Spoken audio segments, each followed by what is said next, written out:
Hoje vamos analisar um caso aterrorizante que vai te deixar chocado. Então assista a este vídeo até o final. Durante o exame dos restos mortais encontrados ao pé do Monte Larch, peritos forenses registraram sinais-chave de morte violenta. Foram identificadas lesões características nas vértebras cervicais e no osso ióide, indicando estrangulamento mecânico por uso de força externa. Essas lesões geralmente ocorrem quando o pescoço é comprimido, o que confirmou a hipótese de que a morte teve natureza criminosa. Os especialistas também observaram a ausência de sinais de ferimentos por arma de fogo ou arma branca. Não foram encontradas lesões típicas de quedas de grande altura ou acidentes de trânsito, o que permitiu descartar a possibilidade de morte acidental. A condição dos restos mortais indicava que o corpo havia permanecido ao ar livre por muito tempo, em condições favoráveis à decomposição. Umidade, flora selvagem e acesso de animais. Vestígios de DNA, incluindo material biológico masculino, foram registrados nos restos de roupas e no solo ao redor. Queridos espectadores, temos as melhores histórias de crimes aqui no nosso canal.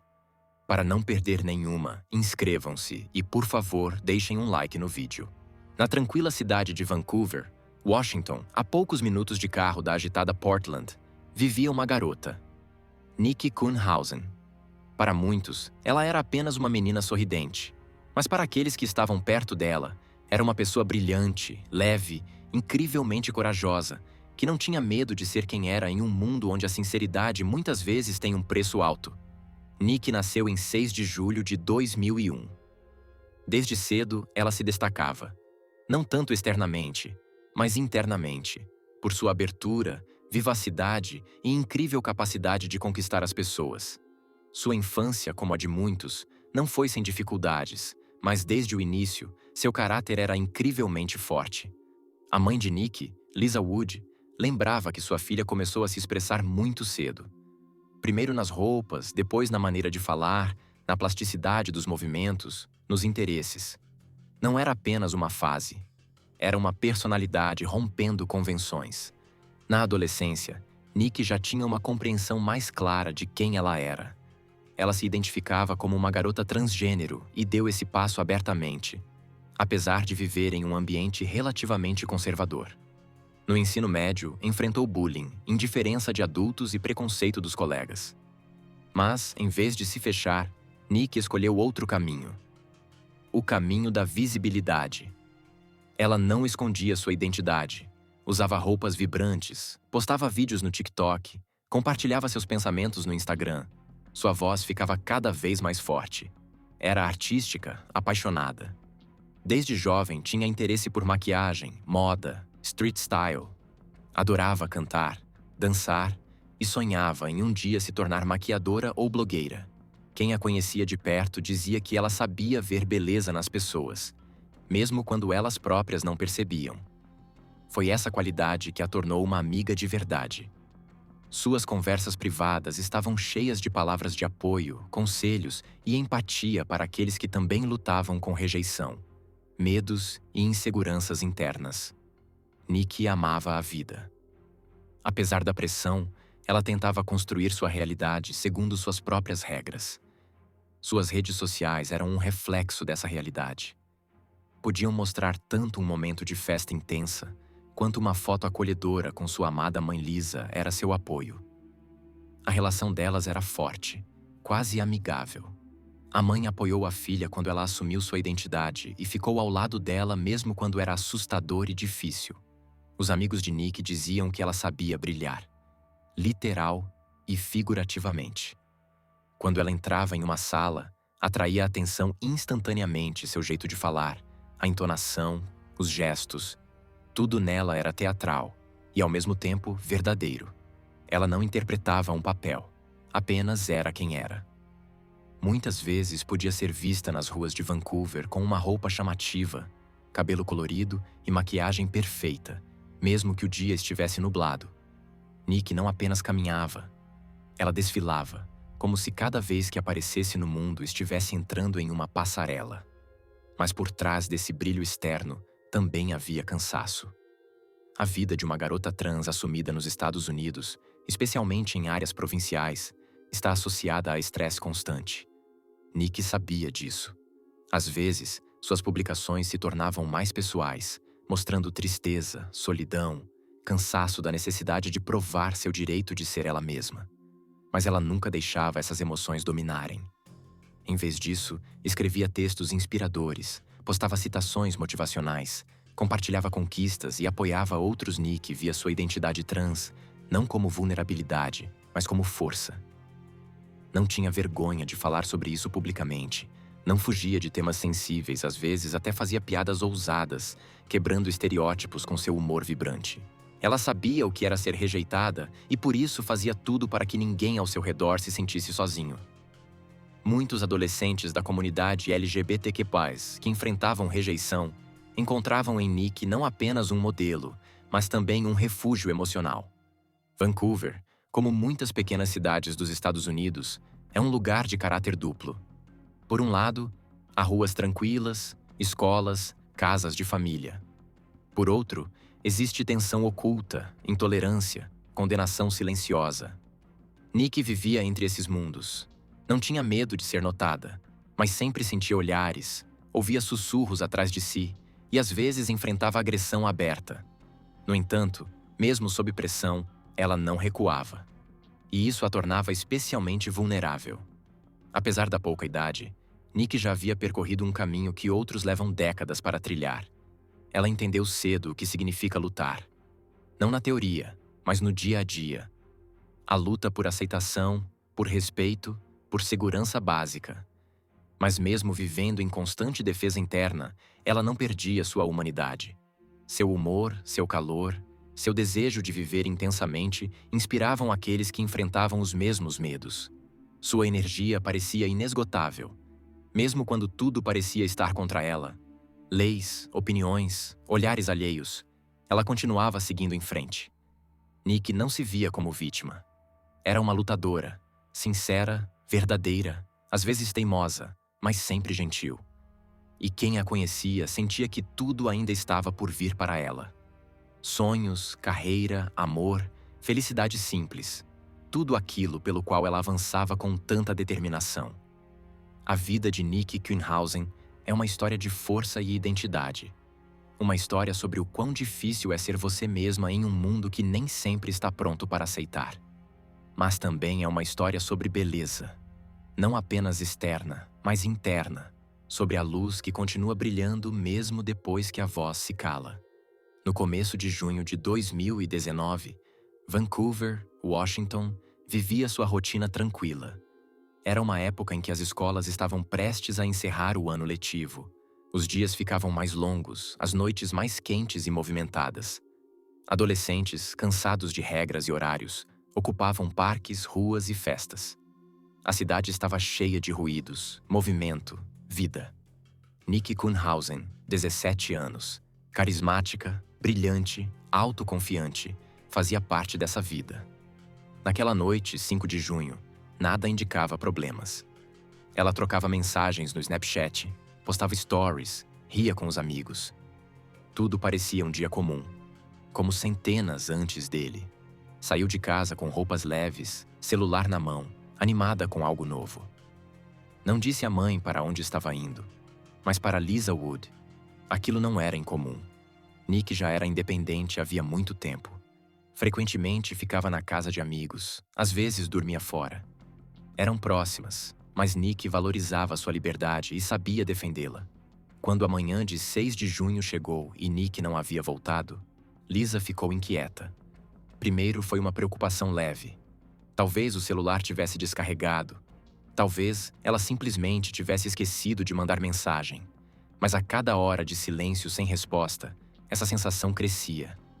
Ao anoitecer, ela já sabia. Algo estava errado. O telefone de Nick não funcionava. Nenhum de seus amigos sabia onde ela estava. Nenhuma mensagem chegava. A mãe começou a ligar para todos que conseguia lembrar. Amigos, conhecidos, até aqueles com quem Nick quase não falava. As respostas eram sempre as mesmas. Não, não vimos. Ela não escreveu. Não ouvimos nada dela há muito tempo. Ao cair da noite, Lisa registrou o desaparecimento. A polícia recebeu a informação, mas agiu com cautela. Como muitas vezes acontece, o desaparecimento de um adolescente não provoca reação imediata. Os policiais disseram que esperariam. Talvez a garota simplesmente tivesse ido embora por conta própria. Mas Lisa não acreditava nisso. Ela conhecia a filha. Nick podia ser teimosa, podia brigar, mas nunca desaparecia. Nunca. No dia seguinte, sem esperar a ação das autoridades, Lisa começou a procurar sozinha. Os primeiros posts apareceram nas redes sociais. Nick Kuhnhausen desapareceu. Ajude a encontrá-la. Qualquer informação é importante. Amigos de Nick começaram a compartilhar. Estudantes divulgaram no Snapchat. Ativistas locais se envolveram. Surgiram panfletos, com uma foto vibrante e a legenda familiar. Procure Nick. Voluntários os colaram nas ruas. Colocaram perto de lojas, em pontos de ônibus, em vitrines de salões de beleza. Os dias passaram. Depois, semanas. E, cada vez mais, havia algo perturbador nesse silêncio. Nas redes sociais, onde antes havia stories, fotos, curtidas e comentários, agora havia vazio total. As contas estavam congeladas. O celular mostrava a última atividade no dia 5 de junho. Sem ligações, sem mensagens. Era como se o aparelho tivesse desaparecido do radar. Sem movimentação bancária, sem registros médicos, sem rastros. Nick parecia ter sumido. Sua mãe vivia em estado de espera. Todas as manhãs começavam com ela checando notícias, o celular, notificações. Todas as noites ela adormecia esperando que uma ligação chegasse, que alguém visse algo, que a polícia avançasse. Ela vivia meio acordada. Novas rugas surgiam em seu rosto, sua voz ficava mais baixa, mas ela não desistia. Às vezes recebia chamadas falsas. As pessoas diziam que tinham visto Nick em uma cidade vizinha, ouvido uma conversa em um ônibus ou visto uma garota parecida em um shopping. Cada ligação renovava-te a esperança e logo depois a destruía. Todas as pistas se revelavam falsas. Lisa aprendeu a não chorar em público. Aprendeu a ser barulhenta, para que os outros não esquecessem. No outono, o caso ganhou atenção local. Jornais da cidade começaram a escrever sobre o desaparecimento, depois os regionais. A comunidade LGBTQ+ de Vancouver levantou a voz. Para muitos, o desaparecimento de uma garota transgênero não era apenas mais um caso. Era o reflexo de um problema sistêmico. Indiferença, estigma, medo. O inverno chegou. Mais de 5 meses tinham se passado. Nick ainda estava desaparecida. Lisa ainda escrevia posts. Ativistas continuavam a espalhar informações, mas a maioria começou a perder a esperança. Desaparecimentos com tanto tempo sem notícias raramente terminam bem. Em 7 de dezembro de 2019, no início da manhã, um homem chamado John, morador do condado de Clark, caminhava com seu cachorro pela área arborizada ao pé do Monte Larch. Ele conhecia bem aquele lugar. Raramente alguém passava por ali. O terreno era irregular, tomado pela vegetação, quase sem trilhas. Um lugar ideal para a solidão. E como se descobriu, não só para isso. O cachorro parou de repente, rosnou e começou a cavar o chão perto de uma árvore caída. John se aproximou, esperando ver os restos de algum animal. Mas viu outra coisa. Algo branco, semicircular, parcialmente coberto de musgo e folhas. Ele se abaixou e imediatamente percebeu. Era um crânio humano. Ligou para o 911 na mesma hora. A polícia do condado, peritos forenses e investigadores chegaram ao local. A área foi rapidamente isolada. A estrada que levava ao interior da floresta era intransitável e os especialistas chegaram a pé. Durante o exame, outros fragmentos de restos humanos foram encontrados perto do crânio. Costelas, partes da pelve, fragmentos de membros. Tudo estava localizado em um raio de vários metros, na zona de decomposição natural típica de meses de exposição ao ar livre. Próximas a eles estavam roupas femininas rasgadas. Entre elas, um suéter, restos de leggings, roupas íntimas. Encontraram também uma nécessaire vazia, um espelho quebrado e uma capa de celular. A capa era rosa brilhante, decorada com glitter e adesivos em forma de estrelas. Um dos policiais a reconheceu quase imediatamente. Os peritos iniciaram o procedimento de identificação. Conclusões precisas ainda precisavam ser feitas, mas todos que estavam no local não tinham dúvidas. Naquele bosque quieto e esquecido, longe das estradas, estava quem eles procuraram por 6 meses. A garota cuja foto aparecia em quadros de avisos, postes de luz, páginas do Facebook e perfis do TikTok. O corpo pertencia a Nikki Kuhnhausen. Os restos encontrados estavam em estado avançado de decomposição, e os especialistas notaram de imediato que a morte havia ocorrido muitos meses antes.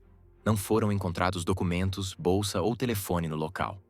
Só restavam ossos, fragmentos de roupas e a floresta silenciosa que se tornara um túmulo temporário. A descoberta do corpo causou grande comoção. As pessoas começaram a falar sobre o caso. Não apenas em Washington, mas além das fronteiras do estado. O nome de Nick voltou às notícias. Mas agora, não como esperança, e sim como confirmação do pior. Procuraram pela garota. Encontraram seus restos. Todo o resto era apenas o começo. Depois que os restos humanos foram descobertos na mata na base do Monte Larch, em dezembro de 2019, o silêncio que mantinha a cidade em tensão por mais de 6 meses deu lugar à expectativa ansiosa. Não demorou para que a identidade fosse confirmada. O exame dentário e o teste de DNA mostraram de forma incontestável que o corpo era de Nikki Kuhnhausen. Para a fanática, para a família, amigos e uma comunidade que nunca deixou de esperar, a notícia foi um golpe duro em uma história e o início de outra. A pergunta já não era onde ela estava, mas o que havia acontecido com ela. Os investigadores do condado de Clark sabiam desde o início que aquilo não fora um acidente. A área onde os restos foram encontrados não ficava em uma trilha turística. Era difícil de acessar, praticamente impossível sem um carro. Não havia trilhas, bancos ou placas por perto. Era o meio do nada. Tão isolado que a pessoa comum não iria até lá. Quem deixou o corpo de Nick naquele local sabia exatamente o que estava fazendo. A primeira etapa da investigação se concentrou em reconstruir os últimos dias da garota. Os investigadores analisaram cuidadosamente suas pegadas digitais, desde mensagens em aplicativos até rotas registradas por torres de telefonia. Sua conta do Snapchat atraiu atenção especial. Foi por ela que Nick se comunicou em 5 de junho de 2019 com um homem de quem ninguém tinha ouvido falar antes. A análise das mensagens mostrou que Nick o conheceu pouco antes de desaparecer. O nome dele era David Bogdanov, um jovem de 25 anos, cidadão americano, de família com raízes europeias, natural da mesma região. À primeira vista, um cara comum, sem antecedentes criminais, com um círculo social estabelecido, que trabalhava com os irmãos na área de instalação de cabos. Seu nome não aparecia no caso até o momento da análise dos dados. Mas assim que os investigadores viram a troca de mensagens, ele imediatamente se tornou uma figura central. Em 6 de junho, no dia em que o desaparecimento de Nick foi registrado, David já tinha deixado o estado. Ele voou para a Ucrânia, país de origem da família. Isso por si só não era suspeito, mas a coincidência de datas e principalmente o contato dele com Nick no dia do desaparecimento levantaram sérias questões. Era apenas questão de tempo até que ele fosse convocado para interrogatório. David voltou aos Estados Unidos no outono e logo foi chamado para uma entrevista.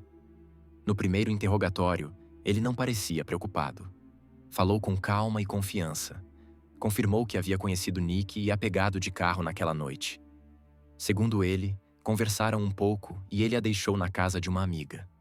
Parecia simples, mas os investigadores já tinham dados telefônicos em mãos, nos quais a rota do carro de Bogdanov não correspondia às suas palavras. O registro de GPS do telefone dele mostrava que, naquela noite, ele não se dirigiu para a área onde a amiga de Nick morava, mas sim para as extremidades orientais da cidade, onde começam as zonas arborizadas e pouco povoadas. O telefone permaneceu quase 1 hora nessa área e depois desligou repentinamente. Os investigadores sabiam que ele estava mentindo. O segundo interrogatório foi mais duro. Nele, David mudou sua história. Admitiu que só descobriu que Nick era transgênero quando já estavam no carro. disse que se sentiu enganado, desagradavelmente surpreso. Seu discurso tornou-se cada vez menos contido, suas emoções mais tensas. Alegou que, naquele momento, sentiu nojo e uma reação de pânico após o que a expulsou do carro. Assim, ele explicou seu comportamento e, novamente, nenhuma palavra sobre o que aconteceu depois.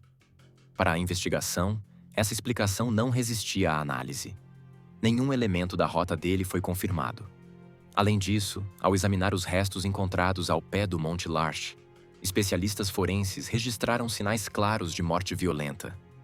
As vértebras cervicais e o osso hioide apresentavam lesões características de estrangulamento mecânico com uso de força externa. Essas lesões normalmente ocorrem quando o pescoço é comprimido, o que confirmou a natureza criminosa da morte. Os peritos também observaram a ausência de sinais de ferimentos por arma de fogo ou arma branca. Nenhum ferimento típico de quedas de altura ou acidentes de trânsito foi encontrado. Isso possibilitou descartar um acidente como causa da morte. A condição dos restos mortais indicava que o corpo havia permanecido ao ar livre por muito tempo, em condições que favoreciam a decomposição. Umidade, flora selvagem, acesso de animais. Entomologistas forenses envolvidos na análise confirmaram que a morte poderia ter ocorrido em até 48 horas após o desaparecimento. Ou seja, no início de junho de 2019, vestígios de DNA, incluindo material biológico masculino, foram registrados nos restos de roupas e no solo ao redor. Os especialistas afirmaram com confiança: isso não foi um acidente. Foi assassinato. Além disso, não havia sapatos no local onde o corpo foi encontrado. Era muito provável que Nikki não tivesse ido até lá sozinha. E, se supusermos que ela tivesse sido simplesmente deixada naquela área, ela não teria caminhado até um ponto tão remoto sem sapatos, sem bolsa, sem telefone. Tudo apontava para o fato de que ela havia sido levada para lá após sua morte. Os investigadores começaram a reconstruir os acontecimentos minuto a minuto. Reuniram imagens de vigilância do trajeto de David naquela noite. Verificaram dados de postos de gasolina, pontos de pagamento, registros de antenas de celular. O quadro ficava cada vez mais claro. Nikki entrou no carro de um homem que reagiu à identidade dela com agressão. Esse encontro terminou com ele a levando para uma área isolada. O que aconteceu dentro do carro, eles não sabiam ao certo, mas o resultado era óbvio. Um elemento importante foram as testemunhas. Um dos irmãos de David confirmou que eles haviam se comunicado naquele dia, e David parecia preocupado. Outro amigo relatou que ele havia reclamado de uma situação com uma garota trans, mas não entrou em detalhes. Aos poucos, surgia um quadro psicológico, não um acidente, mas uma reação motivada por preconceito. Os investigadores começaram a cavar mais fundo. O smartphone do suspeito continha buscas feitas naqueles dias sobre como apagar rastros digitais e como se livrar de evidências. Essas informações por si só não eram provas diretas, mas formavam o contexto. Uma pessoa tentando encobrir seus passos. Em determinado momento, David deixou de cooperar com a investigação. Recusou novos interrogatórios. Seu advogado exigiu que qualquer contato fosse interrompido sem um mandado. Esse foi outro sinal. Ele estava escondendo algo. A promotoria do condado de Clark tomou uma decisão. Com base nas evidências disponíveis, foi apresentada uma acusação de homicídio em segundo grau. Um mandado de prisão foi assinado naquela manhã. Poucas horas depois, David Bogdanov foi detido em sua casa sem resistência. Quando questionado: "Onde você estava no dia 6 de junho?", ele novamente não respondeu. A polícia realizou uma busca. Seus dispositivos móveis, roupas e vários objetos com vestígios de DNA foram apreendidos. Tudo seria analisado minuciosamente. O primeiro anúncio oficial apareceu no noticiário. Suspeito no caso do assassinato de Nikki Kuhnhausen é preso. Vancouver parou. A comunidade que acompanhava o destino de Nikki desde o primeiro dia prendeu a respiração. Alguns sentiram alívio, outros sentiram raiva. Mas, acima de tudo, havia esperança por justiça. A história que começou com o desaparecimento de uma jovem entrava em uma nova fase. A investigação, que durou meses, levou a uma pessoa real, a uma acusação real. E agora essa pessoa teria que responder por tudo, diante do tribunal, da sociedade e da memória daquela cuja vida foi interrompida. As acusações foram formalmente apresentadas em janeiro de 2020.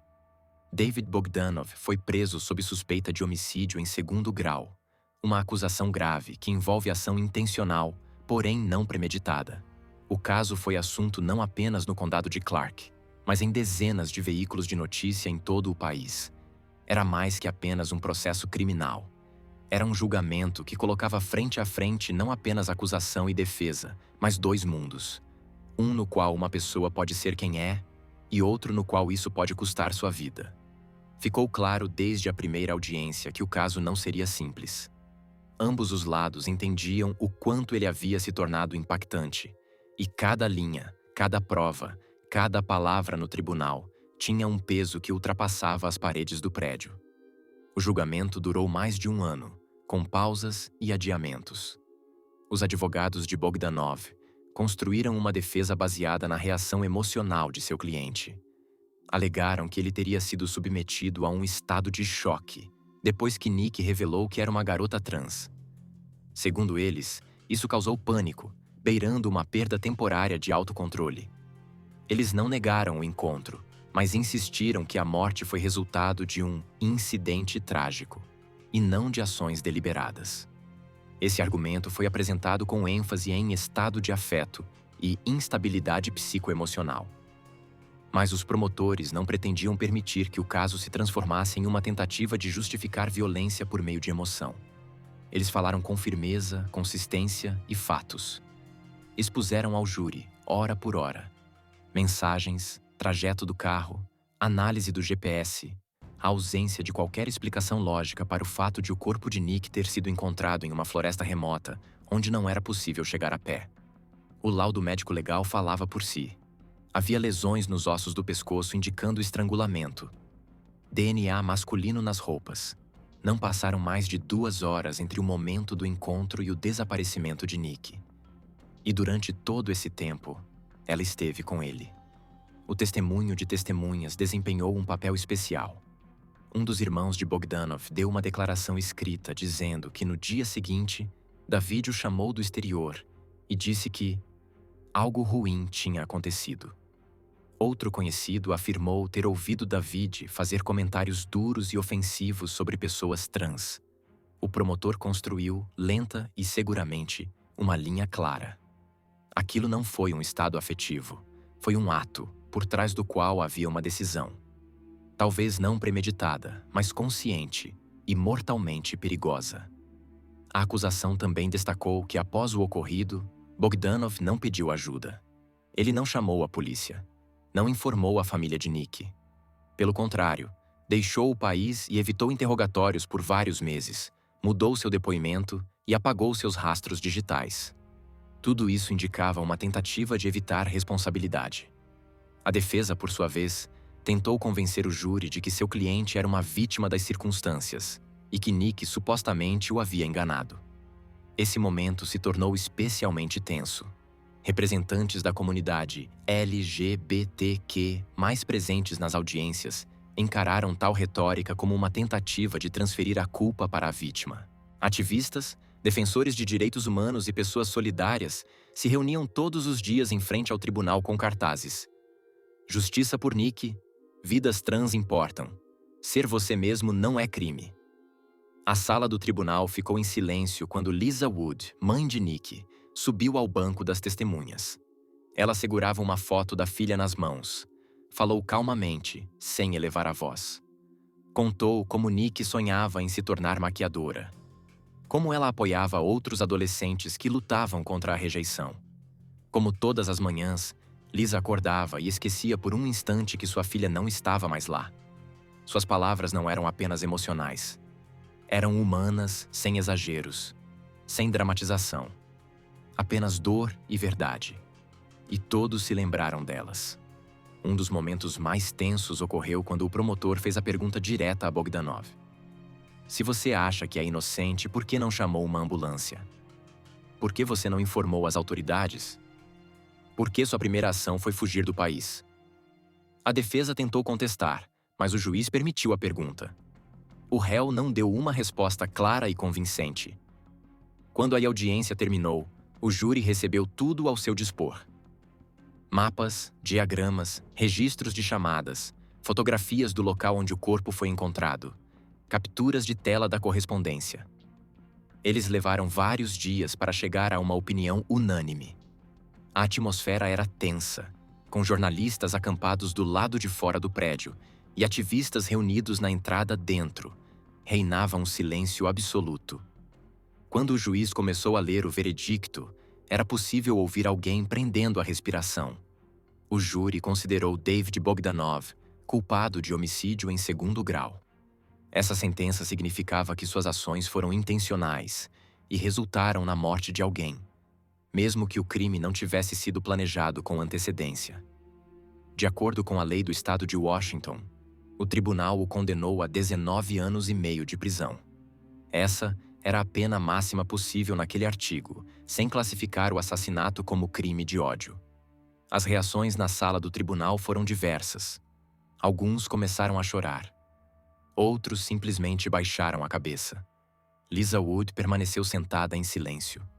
Seu rosto não expressava triunfo, mas havia algo novo em seus olhos. Não alívio, não satisfação, mas talvez a sensação de que a verdade finalmente havia sido dita em voz alta. O veredicto foi um marco não apenas para a família Kuhnhausen, mas para toda a comunidade. Tornou-se uma afirmação legal e moral de que vidas trans têm valor. Que um crime cometido no contexto de preconceito não será desculpado, mas responsabilizado. E que a memória, mesmo a mais trágica, pode ter voz, e essa voz será ouvida.